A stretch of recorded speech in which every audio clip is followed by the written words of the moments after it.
Hello. ఎవరండి? గోపి గారేనా? అవునండి, నేనండి. చెప్పండి. మేము ఏరియా ఇక్కడ నుంచి మాట్లాడుతున్నాం కదా. నమస్తే. నమస్తే సార్, చెప్పండి. అదే మీరు బైబిల్ గురించి కొంచెం ఏదో తప్పుగా మాట్లాడుతున్నారు బ్రదరు. తప్పు కాదు బ్రదర్, ఉన్నదే మాట్లాడాను. మీకు లేనిది ఏమైనా ఉంటే అబ్జెక్షన్ ఉంటే చెప్పండి. మీకు బైబిల్లో ఇది లేదు కదండి, మీరు మాట్లాడారని చెప్పండి. దాని గురించి క్లారిటీ అదే. ఇస్తాను మీకు. ఇప్పుడు దేవుడు మన స్వరూపమందు మన పోలిక చొప్పును అని చెప్పాడు కదా. అవును, బాదికాండంలో అక్కడ ఉంటుంది. మీరేమన్నాడంటే ఉమ్, అవను నిర్మించాడు, ఆదాము నిర్మించాడు, ఉమ్, ఇద్దరు ఎవరు స్వరూపం, వాడు ఆయన మగ ఈడాడా అని అన్నారు కదా. అవునండి. అంటే అక్కడ ఏమనుంటుందంటే మన స్వరూపంలో స్త్రీ పురుషులను సృష్టించిన అని ఉంటుంది. మన స్వరూపంలో అవును. స్త్రీ పురుషులు సృష్టించిన అని ఉంటుంది. మన రూపంలో అంటే ఇప్పుడు ఆదాము ఉన్నాడండి, మనిషి మగాడు కాబట్టి సరే యెహోవా మగోడు అనుకొని ఆయన రూపాన్ని సృష్టించాడు. మన స్వరూపంలో స్త్రీని సృష్టించిన కూడా ఉంటది అక్కడ. ఉంటుంది బ్రదరు. మరి స్త్రీ అక్కడ ముగ్గురులో ఎవరు స్త్రీ అనేది నా డౌట్ అండి, అంతే, ఏం లేదు, సింపుల్ డౌట్ అది. వాస్తవానికి రూపం అనేది మరి మన స్వరూపం అనే మాట ఎందుకు వచ్చిందండి రూపం లేనప్పుడు? రూపం కాదు బ్రదరు, అదే ఆయన స్వరూపం అంటే ఏంటి? తెలుగు అర్థం ఏంటండి? స్వరూపం అంటే తెలుగు అర్థం ఏంటి? మీ స్వరూపం ఆడ మగ అని అడుగుతాను. ఇప్పుడు మీరేం చెప్తారు సమాధానం దానికి? నేను మొగని చెప్తా. ఎట్లా చెప్తారు మీరు మొగని? ఎట్లా తెలుస్తుంది మనకి? ఇది కనిపించే బాహ్యం కాబట్టి. కరెక్ట్. అలానే దేవుడు మన స్వరూపంలో ఉన్నప్పుడు ఆయన బాహ్య దేహం కనిపిస్తుంది కాబట్టి అక్కడ ఆయన బాహ్య దేహం లేదు కదా. మరి లేనప్పుడు మన స్వరూపం అనే మాట ఎందుకు మాట్లాడతారు? ఆయన ఆత్మస్వరూపం అయినప్పుడు ఆత్మకు రూపం ఉండదు కదా. మన స్వరూపం మరి ఆత్మకు రూపం లేనప్పుడు శరీరానికి రూపం. ఇప్పుడు ఆత్మకు స్వరూపం లేదు. ఒక నిమిషం బ్రదర్, నేను చెప్పేదేనండి, మీరు ఎక్స్ప్లెయిన్, మీకు అర్థం కాలేదు క్వశ్చన్. ఆయన ఆత్మస్వరూపి అంటే ఆత్మకి రూపం అనేది లేదు ఖచ్చితంగా. ఒప్పుకుంటారా దీనికి? ఆత్మకు రూపం లేదంటే మనకి ఇప్పుడు కనిపించదు, రేపు కనిపిస్తుంది. సార్, రేపు కాదు, ఎల్లుండి కాదు, అవతల ఎల్లుండి కాదు, ఆత్మకు రూపం ఉందా లేదా చెప్పండి మీరు. ఫస్ట్ క్లారిటీ ఇవ్వండి నాకు. ఇప్పుడు లేదు. ఇప్పుడు లేదు కాదండి, అసలు ఆత్మకి ఎప్పుడు రూపం ఉండదు. ఇప్పుడు ఈ రోజు ఉండదు, రేపు ఉండదు, ఎల్లుండి ఉండదు, భూత భవిష్యత్తు వర్తమాన కాలంలో ఆత్మకు రూపం ఉండదు. ఇప్పుడు యెహోవా ఆత్మ మన స్వరూపమున నరుడు సృజించును అన్నాడు. మన స్వరూపం అంటే ఏంటది? నా రూపమున నా కొడుకు పుట్టాడంటే అర్థం ఏంటి? నా స్వరూపము నా కొడుకు పుట్టాడు, నాలాగనే నా కొడుకు కూడా పుట్టాడని అర్థం, నాలాగనే ఉన్నాడని అర్థం. అక్కడ స్వరూపం అంటే నా యొక్క దేహాన్ని, నా యొక్క రూపాన్ని తెలియజేసిందని స్వరూపము అంటారు. అవును బ్రదర్. మరి అవునప్పుడు ఆదాము మగోడు అయినప్పుడు ఈ దేవుడు కూడా మగోడు కదా. మరి అవ్వని ఎవరు ఆ ముగ్గురులో ఎవరు అక్కడ దేవదూతలు ఉన్నారా, ఎవడున్నారో నాకు తెలియదు. మన అనే ఫ్లోరల్ పదం వాడాడు కాబట్టి మన స్వరూపము అన్నప్పుడు దాంట్లో స్త్రీ ఎవరున్నారని డౌట్ వచ్చింది నాకు.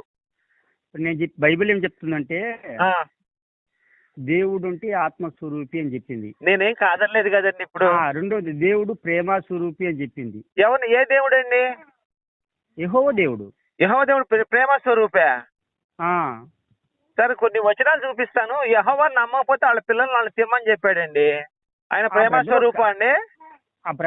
మీ పిల్లల మాంసం వినండి, మీ పిల్లల మాంసం మీ చేత తినిపిస్తా అన్నాడు. అవును, ఆయన ప్రేమ స్వరూపం అండి.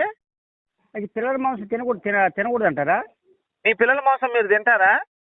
మా పిల్లల మాంసం మా తినిపిడు. అక్కడ జరిగిన సందర్భాన్ని బట్టి చెప్తున్నాను నేను. సార్, ఇక్కడ దాని అర్థం తెలుసా మీకు? అసలు మీ పిల్లల మాంసం మీకు తినిపిస్తానంటే అర్థం తెలుసా? మాట చెప్పండి సార్. మీరు బైబిల్ చదవరు, ఎదుటోళ్ళు చెప్పేదాంతా కూడా వితండవాదం చేస్తారు అంతే. దాని అర్థం ఏంటంటే మీ పిల్లల మాంసం మీరే తింటారు అంటే అంత కరువు మీకు తెప్పిస్తానని వచ్చిన దాని అర్థం చెప్తున్నాడు అక్కడ. మరి మీరు అంతగా అలాంటప్పుడు మీరు మళ్ళీ అలాంటి మాటలు మాట్లాడ. దేవుడు ప్రేమ స్వరూపమైనప్పుడు నువ్వు నన్ను తిట్టినా సరే నిన్ను ప్రేమిస్తున్నా మాట చెప్పాలి కదండి దేవుడు అన్నప్పుడు. దేవుడు అంటే ప్రేమ ద్వేషం కూడా ఉంటుంది బ్రదరు. ద్వేషం ఎందుకు ఉంటుందండి దేవుడికి? మనిషి ద్వేష ఈర్ష్య ద్వేషాలు పడ్డానికి మనిషి ఆయన ఏమన్నా? ప్రేమ ఒక్కటే ఉంటే ద్వేషం ఎట్లా? ద్వేషాన్ని కూడా ప్రేమిస్తాడు కదా. ఏం మాట్లాడుతున్నారు సార్? దేవుడికి ప్రేమే ఉంటే ఆయన దేవుడు కాదండి. అసలు వినండి బ్రదరు, ప్రేమే ఉంటే అసలు దేవుడే కాదు. ద్వేషం ఉందా? లేదు. మరి యెహోవాకి ద్వేషం ఉందా? ద్వేషం అంటే అది పాపం ద్వేషిస్తాడు కదా. అదేంటండి? ఇప్పుడు యెహోవాకి ద్వేషం ఉందా లేదా చెప్పండి నాకు ఒక మాట. ఉంది. మరి యేసుకి కూడా ద్వేషం ఉంది. ఎక్కడుందండి? రిఫరెన్స్ చూపించండి నాకు. ఇప్పుడు వాళ్ళు ప్రజలు ఉమ్. ఆ దేవాలయంలోకి వచ్చి రోకులు అన్ని అమ్మేటప్పుడు అక్కడ వాళ్ళ మీద ద్వేషం అక్కడ ఆయన ద్వేషము కాదండి. ద్వేషము అంటే తెలుగు నేర్చుకుంటారు మీరు ఫస్ట్. చెప్పండి. ద్వేషము అంటే ఎదుటి వాళ్ళని అసహించుకోవటం, వాడి పట్ల ఎదుటి అసహ్యాన్ని వాళ్ళని కలిగి ఉండటం. ఎదుటి ఇప్పుడు వాళ్ళని దేవుడు అసహించుకోవడం ప్రేమ కాదు బ్రదరు. స్వరూపి అన్నప్పుడు ఒక నిమిషం వినండి. ద్వేషము అంటే ఆ. ఏంటి? ద్వేషం అంటే ఎదుటి వాళ్ళని అసహించుకోవటం, వాళ్ళ మీద బురద చల్లటం, వాళ్ళని తిట్టడం, తప్పు కాదు లేకపోయినా బ్రదర్, సరే. అది కాదు ద్వేషం అర్థం. అంటే ఏంటి?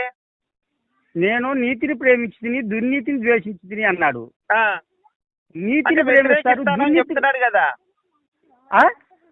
ద్వేషం అంటే వ్యతిరేకం అన్న అర్థం వస్తుంది కరెక్ట్ చెప్పుకోవాలంటే. అవును, అదే దుర్నీతికి వ్యతిరేకం అది. ఆయన నేను ఎందుకు? దాని దుర్నీతి. ఇప్పుడు అట్లా ఎందుకండి? దేవుడు అన్న ద్వేషం అని చెప్తాను, దాంట్లో తప్పే ఉంది. ఏంది? ఇప్పుడు దేవుడు అంటే ద్వేషం అని చెప్పాను అనుకోండి, నేను చెప్పొచ్చు, కానీ దేవుడు ఆ మాట చెప్పకూడదండి. అది గుర్తుపెట్టుకోండి. దేవుడు ప్రేమ స్వరూపమైనప్పుడు అందరినీ ప్రేమించాలి. ఆయన ద్వేషించినా సరే ఆయన ప్రేమించాలి. యేసున్నాడండి, యేసుని అమ్మ లెక్కలు తిట్టినా సరే ఆయన మనల్ని ప్రేమిస్తాడు. తెలుసా సంగతి నీకు? యేసును అమ్మ లెక్కలు తిట్టి యేసు గాని చెప్పుతో కొట్టినా సరే, యేసుకు మేకులు కొట్టినా సరే, సిలువేసినా సరే ఆయన మనల్ని ప్రేమిస్తూనే ఉంటాడు. కానీ యెహోవా అలా కాదు. యెహోవా అలా కాదు.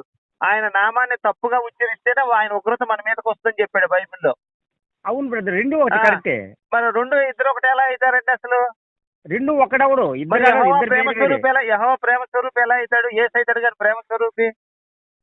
ఇప్పుడు ప్రేమ అంటే ఒకదానికే చూపిస్తేది ప్రేమ అవ్వద్దు బ్రదరు. ఇప్పుడు నేను పాపం చేసినా మా నాయన ప్రేమ కలిగిన వాడు పాపం ద్వేషించడా?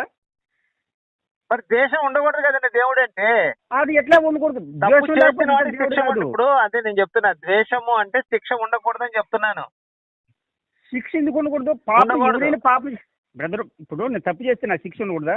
ఉండకూడదు. బైబిల్ యేసయ్య ప్రకారం ఉండకూడదు. ఉండాలా. యేసయ్య ప్రకారం ఎందుకు ఉండకూడదు మీరు ఎట్లా చెప్పగలుగుతున్నారు? మరి యేసుని నమ్ముకోవడం ఎందుకండి? యేసు నమ్ముకోవడం అంటే రక్షణ కోసం. ఏమి రక్షణ? ఏమి రక్షణ? ఆత్మ నశించిపోకుండా రక్షణ. ఆత్మని నశింపజేయకుండా రక్షణ. ఏం ఆత్మ?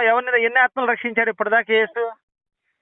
ఎన్ని ఆత్మలు అంటే వేల కోట్ల కోట్లు ఉండరు. అది ఎక్కడున్నారు వాళ్ళంతా? ఎక్కడున్నారు ఇప్పుడు? చనిపోయిన వాళ్ళు ఉండరు కదా. అప్పుడు ఎక్కడున్నారు వాళ్ళంతా? ఆత్మలు ఎక్కడున్నాయి? ఎక్కడ ఒక స్థలంలో ఉండే కదా, పాతాళం అనే ఒక స్థలంలో. ఎక్కడున్నాయి? ఆ రిఫరెన్స్ చూపించండి మీకు తెలిస్తే. ఆత్మలన్నీ అక్కడే ఉన్నాయి అని చెప్పండి రిఫరెన్స్. ఆత్మలన్నీ ఒక దిక్కు ఉండే స్థలం చూపించాడు ఆయన. రిఫరెన్స్ చూపించండి బైబిల్ నుంచి, నాకు రిఫరెన్స్ చూపించండి. ఆయన పరదేశి అని చెప్పాడు దాన్ని. ఎక్కడ రిఫరెన్స్ చూపించండి.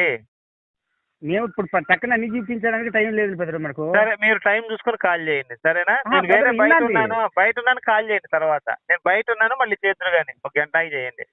మీరు ఆ రిఫరెన్స్ అన్ని పెట్టుకొని. ఓకే సరే. హలో, ఎవరండి? మనుషులు. హలో, ఎవరండి? మనుషులు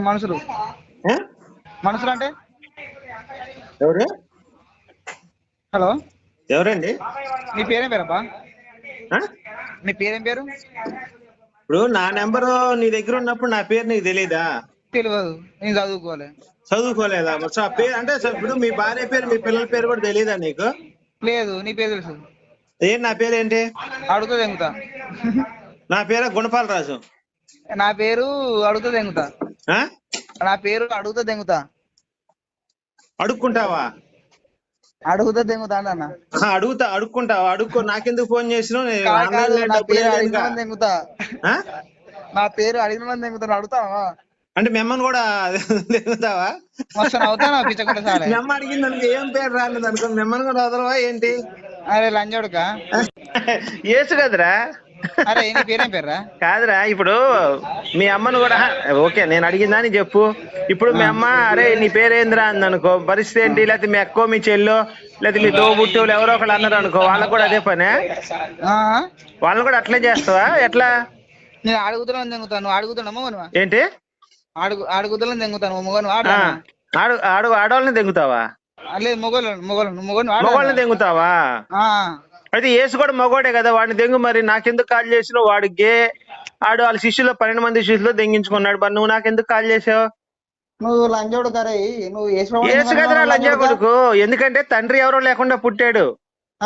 వాళ్ళ తండ్రి పేరు ఎందుకు చెప్పు? కాదురా, వాళ్ళ తండ్రి పేరు చెప్పు. అరే ఇదంతా వద్దురా, వాడు నిజంగా తండ్రికే పుడిచాడు, తండ్రి పేరు ఏందో చెప్పు. నీ అక్కని దెంగుతా. ఓహో, యేసు తండ్రి పేరు అక్కని దెంగుతా. ఎక్కడుందిరా బైబిల్లో ఇది? వారు లంజోడుగా. అరే యేసు లంజా